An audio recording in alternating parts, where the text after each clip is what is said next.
ចៃក្រហមមានទំហំទូចល្អិតល្មមល្អសម្រាប់កូនត្រីជាពិសេសកូនត្រីដែលទើបនឹងញាស់ក៏អាចស៊ីបាន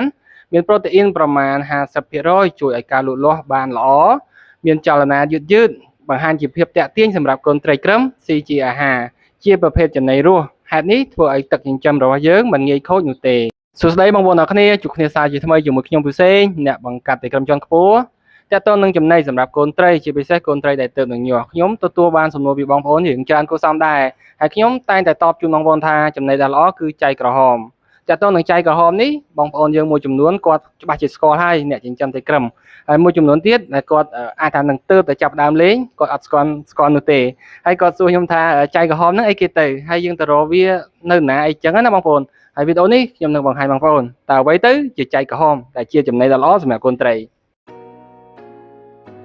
ចៃក្រហមគឺជាប្រភេទសត្វទឹកសាបដែលមានរូបរាងទូចល្អិតមានពណ៌ក្រហមដែលជាទូទៅឃើញមានរស់នៅតាមលូឬក៏ប្រឡាយទឹកស្អុយសម្រាប់ខ្ញុំចាត់ទុកចៃក្រហមគឺជាចំណីដ៏ល្អបំផុតសម្រាប់ត្រីក្រឹមដែលយើងអាចចាប់ដើមដាក់ជាចំណីឲ្យកូនត្រីចាប់ពីថ្ងៃចេះស៊ីដំបូងរហូតដល់កូនធំពេញវ័យបើហេតុថាចៃក្រហមមានទំហំទូចល្អិតល្មមល្អសម្រាប់កូនត្រីជាពិសេសកូនត្រីដែលទើបនឹងញាស់ក៏អាចស៊ីបានមានប្រូតេអ៊ីនប្រមាណ 50% ជួយឲ្យការលូតលាស់បានល្អមានចលនាយឺតបង្ហាញជាភាពតាក់ទាញសម្រាប់កូនត្រីក្រឹមស៊ីជាអាហារជាប្រភេទចំណីរស់ហេតុនេះធ្វើឲ្យទឹកចិញ្ចឹមរបស់យើងមិនងាយខូចនោះទេក្រោយពីបានដួសមកពីប្រឡាយឬលូទឹកស្អុយបងប្អូនចាំបាច់ត្រូវរែងកាកសំណល់ដែលដោយមកជាមួយចៃក្រហមចេញសិនបន្ទាប់មកបងប្អូនត្រូវលាងជាមួយនឹងទឹកស្អាតឲ្យបានច្រើនទឹកកាន់តែល្អមុននឹងយើងដាក់ឲ្យកូនត្រីស៊ីជាចំណីអាហារ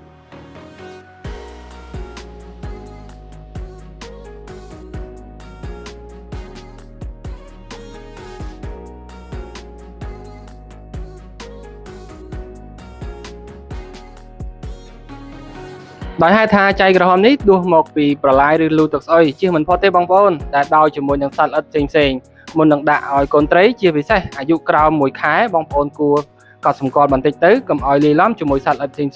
តែវាអាចនឹងខាំកូនត្រីរបស់យើងបាន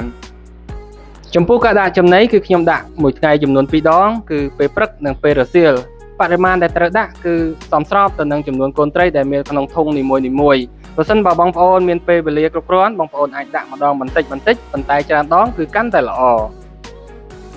សូមអរគុណបងប្អូនអ្នកគ្នាដែលបានគាំទ្រខ្ញុំសូមកុំភ្លេចជួយចុច like ចុច share វីដេអូនេះទៅកាន់បងប្អូនយើងផ្សេងៗទៀតផងឲ្យគាត់បានដឹងអំពីការប្រើប្រាស់ចំណីជាពិសេសគឺចៃក្រហមជាចំណីដ៏ល្អសម្រាប់ត្រីក្រឹមប្រសិនបើបងប្អូនមានចម្ងល់បន្ថែមទាក់ទងនឹងការចិញ្ចឹមការបង្កាត់ត្រីក្រឹមសូមបងប្អូនចូលរួម comment នៅក្នុងវីដេអូនេះខ្ញុំនឹងឆ្លើយជូនបងប្អូនទៅតាមលទ្ធភាពរបស់ខ្ញុំដែលអាចធ្វើបានប្រសិនបើបងប្អូនមានតម្រូវការត្រីក្រឹមសម្រាប់តាំងឬក៏បង្កាត់លេងកម្សាន្តបងប្អូនអាចចូលរួមនៅក្នុង Channel Telegram របស់ខ្ញុំដែលខ្ញុំមានបង្ហោះជាវីដេអូនិងមានព័ត៌មានពេញលេញនៅត្រីក្រឹមនីមួយងាយស្រួលសម្រាប់បងប្អូនជ្រើសរើសហើយបងប្អូនចូលទៅក្នុងកម្មវិធី Telegram ទៅរកកន្លែង search វាយពាក្យសេង Beta Breeder នោះបងប្អូននឹងឃើញ Channel របស់ខ្ញុំសូមអរគុណបងប្អូនអរគ្នាជួបគ្នាជាមួយខ្ញុំនៅវីដេអូបន្ទាប់ទៀត